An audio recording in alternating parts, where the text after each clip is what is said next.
বন্ধুরা কেমন আছো? আশা করি সকলে ভালো আছো, সুস্থ আছো। আমিও খুব ভালো আছি। চলে এসেছি রান্নাঘরে, গ্যাস ওভেন হাঁড়ি নিয়ে। আজকে এই রান্নাঘরেই রান্না করব।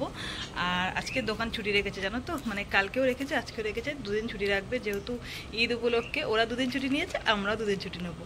তো সেই কারণে যাই হোক, আজকে সকালটা কিন্তু বেশ ভালো লাগছে, কেননা উঠে তো কাজ নেই, ব্যবসার কাজ নেই, সংসারে শুধু বাসনগুলো মাজবো। তো জল নিয়ে আসলাম টাইম কলে, জল এনে এখন ভাত বসিয়ে দিয়েছি। ভাতটা এই ঘরেই করবো। তেলহারি বসাতে না বসাতেই দেখো জল একদম গরম হয়ে গেছে। এই ওভেনটা এত ভালো, রান্না করতে খুব ভালো লাগে, মানে বসালেই সঙ্গে সঙ্গে কিন্তু আমার হয়ে যায় রান্না বান্না সমস্ত কিছু। চালটা পড়ে যাবে, দু হাত দিয়ে দিতে হবে। এই রান্না ঘরে পরিষ্কার করতে করতে ওই রান্নাঘরে চলে গেলাম। এদিকে গ্যাসটা পরিষ্কার করে নিয়েছি, আর এবারে বাসনগুলো মাজবো। সকালবেলা কিন্তু বাসি বাসন এখনো মাজিনি। ভাবছি ওদিকে ভাতটা বসিয়ে দিই আর এই রান্নাঘরগুলো একটু পরিষ্কার করি। আজকে তো খুব একটা তাড়াহুড়ো নেই রান্না করার দিক দিয়ে, কেননা দোকান নেই, মানে কোনো তাড়াহুড়ো নেই। আর একজন দেখবে কি করছে, টিউশন থেকে পড়ে এসে এখন ঘর বন্দি হয়ে গেছে, এই দেখো কাজ করছে। একটা কাজ বাজ ছেড়ে আসলাম ওই রান্নাঘরে, আর এখন এই রান্নাঘরে চলে এসেছি। এখন দুপুরে রান্না করছি, সকালবেলা ভাত, গরম ভাত, আর কালকে কেটকুলের ডাটা চচ্চড়ি ছিল, সেটা দিয়ে খাওয়া কমপ্লিট। আর এখন দুপুরের জন্য রান্না করতে এসেছি। আজকে যেহেতু নিরামিষ হবে, সয়াবিন আলু দিয়ে তরকারি। সয়াবিনটা ওই ঘরের থেকে সিদ্ধ করে নিয়ে এসেছি। আর কি রান্না করবো বুঝতে পারছি না। সবজি রয়েছে, সবজি মানে নিরামিষের দিকে সবজি থাকলেও রান্না করতে ইচ্ছা করে না, ভালো লাগে না খেতে। ঠিক আছে, দেখো ঘেমে ঘেমে পড়ছি, জল আছে। চলো, গরমের মধ্যে সকাল সকাল সমস্ত রান্না বান্না সেরে ভাবছি একেবারে কাচাকুচি করে মেলে ঝেলে স্নান করে উঠবো, যেহেতু আজকে আর দোকান যেতে হবে না, যে তারা রয়েছে। তো সেই কারণে ভাবছি একেবারে চান ধান করে খাওয়া দাওয়া সেরে ঘুমিয়ে নেবো। বিকেলে যদি সময় হয় তাহলে একটু ঘুরতে বেড়াবো। আর যা গরম পড়েছে, মনে হয় বাইরে বেড়াতে যাওয়ার থেকে ঘরে শুয়ে থাকা অনেক ভালো। ভেবেছিলাম আজকে একটু ভালো মন্দ রান্না করব, কিন্তু বাদবাকি আজকে হচ্ছে যেহেতু মঙ্গলবার পড়েছে, নিরামিষের দিন, তো সেই কারণে আঁশ আর রান্না হলো না, নিরামিষই রান্না করলাম। দেখি বিকেলবেলা যদি ছুটি থাকে, মানে বাইরে বেরোনোর মতন হয়, তাহলে কিছু কিনে খাবো। অনেক দিন হয়ে গেছে সেরকম বাইরের কিছু খাওয়া হয় না। আজ আর কোথাও যাওয়া হলো না, সন্ধ্যের পর বাড়িতেই কাটিয়ে দিলাম। আর আগের দিনকে আমরা মলে গিয়েছিলাম, তো কিছু বিস্কুট কিনে নিয়ে এসেছিলাম। যেহেতু আমরা চা খাই না, তবু একটু টোস্ট বিস্কুট নিয়ে আসলাম। আর তোমাদের দাদা বাড়িতে থাকলে একটু কফি খাওয়া হয়, তো সেই জন্য কফি দিয়েই আর কি টোস্ট খাওয়া হবে সন্ধ্যেবেলা। আর সন্ধ্যের টিফিন বলতে মুড়ি মাখা হয়েছে, পেঁয়াজ আর চানাচুর দিয়ে, লঙ্কা দিয়ে। তার সঙ্গে চপ টপের ব্যবস্থা কোনো কিছুই নেই, আজকে শুধু মুড়ি আর কফি খাওয়া হবে। আর সেরকম কোথাও কিছু বেড়াতে গেলাম না, কেননা ভালো লাগছে না। আর পরিতে দিয়েছি কর্নফ্লেক্স আর হচ্ছে দুধ দিয়েছি, সরি কর্নফ্লেক্স না, এটা চকোস এটা। আর তিনজনের জন্য কফি বানিয়ে নিয়েছি। আজকে সন্ধ্যের টিফিনটা কিন্তু এটুকুই হবে, আর বাইরে কোথাও ঘুরতে বেড়াতে গেলাম না।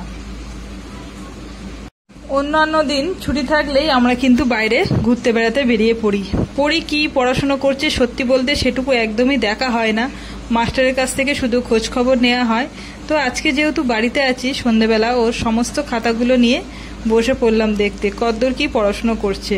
একটু অর্ধেক লক্ষ্য না রাখলে বুঝতেই পারছো, বাচ্চা কাচ্চা একটু ফাঁকি দেয়, তো তার মধ্যে মাস্টারদের সঙ্গে আমার কম বেশি কথা হয় কেমন কি পড়াশুনো করছে। দেখলাম একটু অর্ধেক ভুল আছে, একটু অর্ধেক ঠিক আছে, সবই ঠিক আছে। পরীক্ষা না হওয়া পর্যন্ত বলা যাচ্ছে না যে কেমন কি পড়াশুনো করছে।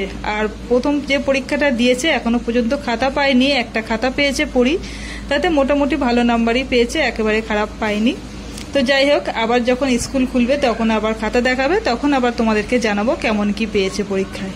আর আমরা হাসাহাসি করছি এমনই, আমি বলছি যে মাস্টার মশাই খাতায় ভেরি গুড দিয়েছে না, তুই নিজে লিখে ভেরি গুড বলছিস, এই নিয়ে আর কি দুজনে একটু হাসাহাসি করছি।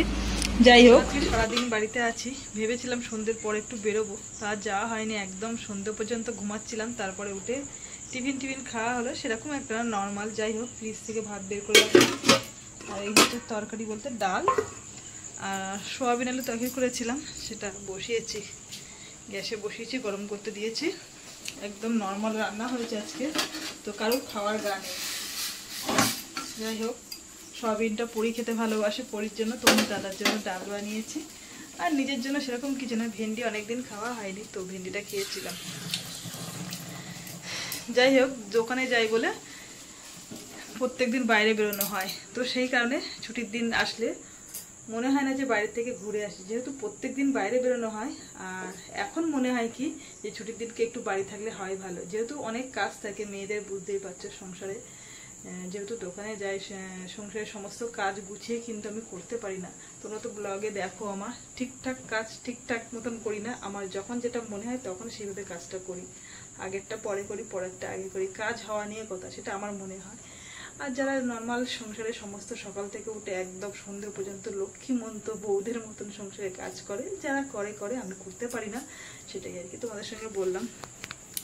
তো যাই হোক, দেখছি মা সন্ধ্যেবেলা সব বাসন কুসন মেজে রেখেছে, যেহেতু প্রত্যেক দিন মা সন্ধ্যেবেলা বাসনগুলো মাজে, আমি যেহেতু দোকানে যাই, তো আজকেও কিন্তু সেম কাজটা মা করে রেখে দিয়েছে। যে যতটুকু কাজ করে সবটুকুই তোমাদের সঙ্গে বলি। আর দুজনে বসে বসে ঘরে টিভি দেখছে, পরি আর পরির পাপা, জানো তো। এই দেখো, বেশ কয়েকটা জামা কাপড় ছিল, সেগুলো ভাঁজ করলাম, করে জায়গা মতন গুছিয়ে বাছিয়ে রেখে তারপরে এখন প্রায় 11টা বাজে, তো ভাবলাম খাওয়া দাওয়া সেরে নিই। ওই যে একজন শুয়ে শুয়ে টিভি দেখছে আর একজন বসে ফোন দেখছে। যাই হোক, চলো আজকে সারাদিনে কি কতদূর ব্লগ করলাম বা তোমাদের সঙ্গে ভিডিও দিতে পারলাম জানি না, কেননা আজকে তেমন একটা সেরকম বাইরে ঘুরতে বেড়াতে যাইনি, রান্না বান্না ওই তো করেছি, তোমাদের সঙ্গে দেখালাম। যাই হোক, অর্ধেক টাইমটা টুকিটাকি কাজ করেছি, শুয়ে বসে সারাদিনটা কাটালাম।